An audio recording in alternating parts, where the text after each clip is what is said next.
Thank you very much, Saima, Salim.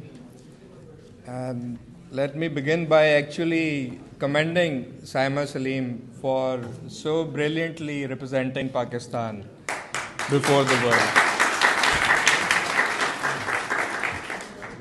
Bismillahirrahmanirrahim. Namaduhu wa nasalli ala rasulihil kareem. Mohtaram Senator Rana Mahmood Hassan Sahib, Consul General Sahib, Dr. Fai Sahib, Ghulam Mujtaba Sahib, Khalid Awan Sahib, Rohel Dar Sahib, Raja Asad Sahib, Raja Sawar, Sirdar Sawar Sahib, and so many of our friends, Pakistani community leaders, Kashmiri leaders, friends of Pakistan. We have friends of Pakistan who are present here this evening for one purpose, and that is to commemorate the first anniversary of Marka-e-Haq. And I agree with one of the speakers that, it's a fact, it's a reality. If we were to give the floor to each one of you, we can be sure that, one statement after the other would be better than the previous ones. And I'm not here to make a statement. I have been asked by Saima to conclude this session. And I would like to do that by drawing from what has been said by previous speakers. But first of all, I would say that, and I think we have to imagine this, that when we are commemorating Marka-e-Haq, we have to imagine how blessed and fortunate we are as individuals, as Pakistanis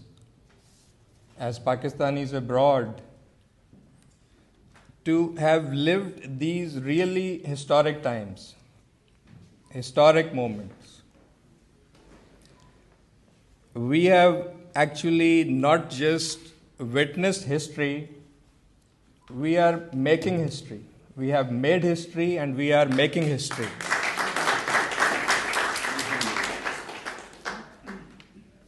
Or everyone was relating what was happening exactly this day last year, 8th of May, 7th of May, 9th of May, and then you had the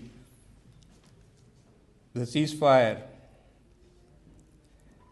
And my colleagues here in the mission, they would recall how we were sitting all night long in the office and not just following what was happening back home at the battlefront, but also thinking and planning how we have to respond here at the United Nations. So it's true that every one of us had that experience. And that's going to be a lifelong memory that I would say we have to pass it on to our children, to our next generation, because this is something that is so inspiring in Pakistan's recent history that we have to really learn from it and to build on it. और जिस तरह उसमें documentary में शुरू में था कि ये महज एक मार्का नहीं, it was not just one episode. It was actually a fulfillment of a promise, of a sacred trust. So I think we have to remember that. So in concluding this meeting, I would like to, as I said, to draw on what has been said by the distinguished speakers. And first of all, I think you would agree that it is our duty to pay our deepest tribute, our respects, our salute to the armed forces of Pakistan. I think, and we have a current serving army officer sitting there. Please stand up. I think we can, as a symbolic gesture, please convey our tributes to the brave men and women of Pakistan Armed Forces who were led with courage, clarity, and resolve by the Chief of Defense Forces, Field Marshal Sayyid Asim Munir, as many of you have said and acknowledged. And our special thanks, therefore, to the Field Marshal. It's evident that their professionalism, their discipline, the sacrifice that was offered, it's that ensured that Pakistan's sovereignty and territorial integrity were defended with honor, with precision, and with dignity. Second, I think we can salute ourselves, all of us, the people of Pakistan, the Pakistani nation, because it was the nation altogether that came together, that was united behind our armed forces, and which became the real strength of our armed forces in this moment of trial and this success and this victory that our armed forces achieved. And then thirdly, and also equally important, we had tremendous success at the political and diplomatic fronts. So we had the stellar political leadership led by Prime Minister Shehbaz Sharif Sahab. We must commend, because it was this stature of political leadership that guided and united the nation and effectively reached out to the international community with our message, with our narrative. So that is something that we need to acknowledge. And as a little part of that, I would say there was a vital role of Pakistan's diplomacy. Pakistan's embassies, missions all around the world, who were projecting the national position of Pakistan with clarity, with confidence, and with responsibility. Here at the United Nations, this mission effectively represented Pakistan's stance before the international community. And I can say that it was not just a representation of our position and our narrative, but we were also countering the false and baseless allegations after that false flag operation of India in Pahalgam, as many of you have mentioned. We immediately called for a meeting of the Security Council, which happened on 5th May, and we warned the members of the Security Council of India's aggressive designs and the dangers of escalation. And that was just one day before we faced this aggression. So allow me to leave you with a few key takeaways from this commemoration of today. First, Marka-e-Haq was a defining moment in Pakistan's recent national history. It demonstrated the unity of our people, the resolve of our leadership, and the indomitable courage of our armed forces. Second, and this needs to be appreciated, and this has been recognized by the members of the international community, that Pakistan's response to India's unprovoked aggression was firm, it was mired, and it was successful. It showed that Pakistan is fully capable of defending its sovereignty while acting with responsibility and strategic maturity. Pakistan's armed forces proved their professionalism and preparedness. Their conduct reflected not only strength in defense of the homeland, but also discipline under pressure and confidence in the face of provocation. Thirdly, Marka-e-Haq exposed India's aggressive designs, false narratives, and disinformation. Pakistan answered aggression with resolve. We answered their propaganda with truth, and we responded to their rogue behavior by our responsible approach to the whole situation. And fourth, and I think this is a critical point, Marka-e-Haq reaffirmed and reminded the international community that peace in South Asia cannot be built on denial of fundamental rights, of repression of human rights, of occupation and coercion and subjugation. And this is about Kashmir. This is about Jammu and Kashmir. A just and lasting solution of the Jammu and Kashmir dispute. The entire world acknowledged a just and lasting solution in accordance with the resolutions of the Security Council and aspirations of the Kashmiri people. It is indispensable for durable peace and regional stability. And Faisab, you are so generous and so humble. You were thanking Pakistan and the people of Pakistan.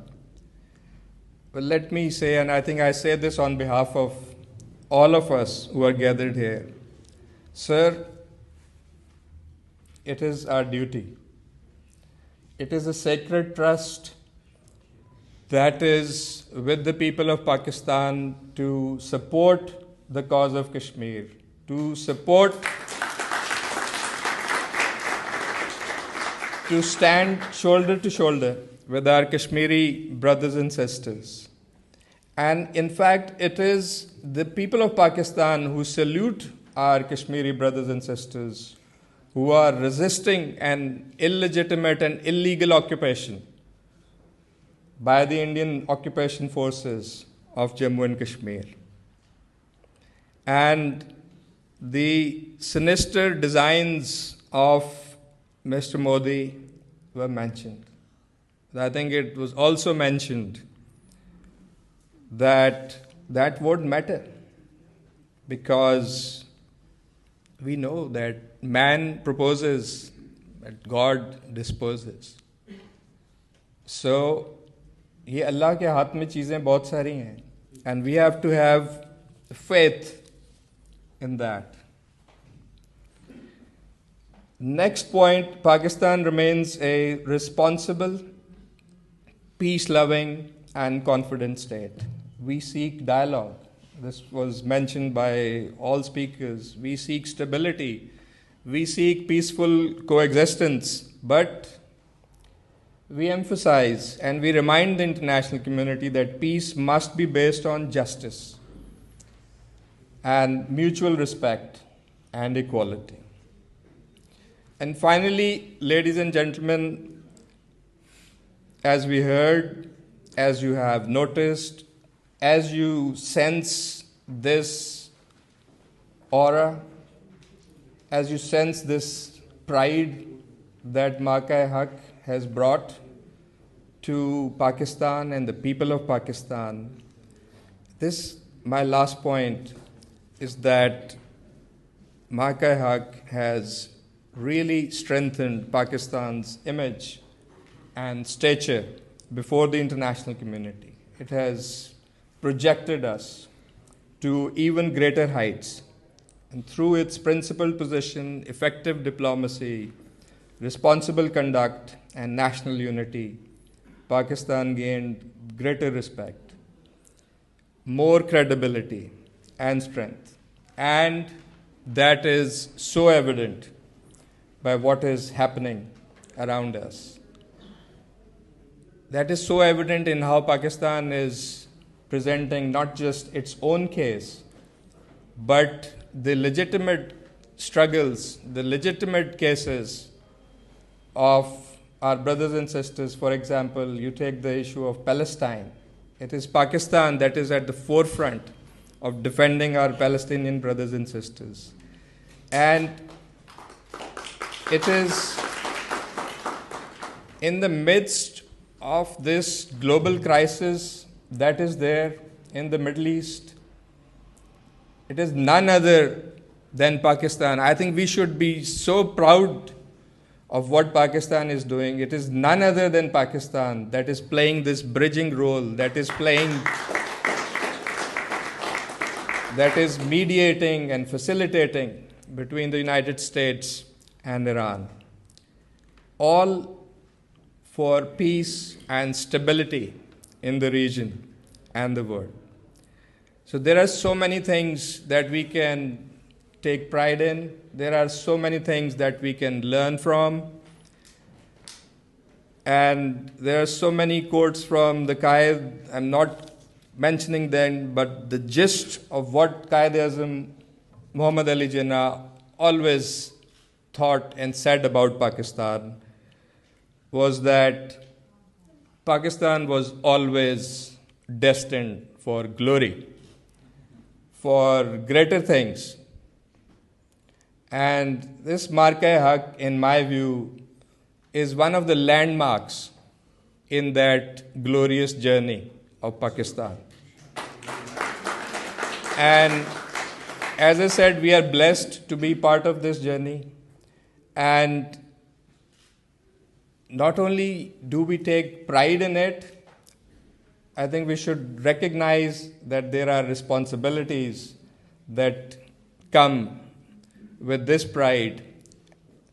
There is a responsibility, a collective and individual responsibility with all of us, that we do not just take pride in it, but we recognize that this is a moment to take Pakistan to greater heights, and that is where we want to make our contributions, our individual and collective contributions, and that is where we also recognize and appreciate and thank the Pakistani American community, the Kashmiri community here, who day in and day out, they are working to promote the interests of Pakistan, to promote the friendly relations between Pakistan and the United States of America.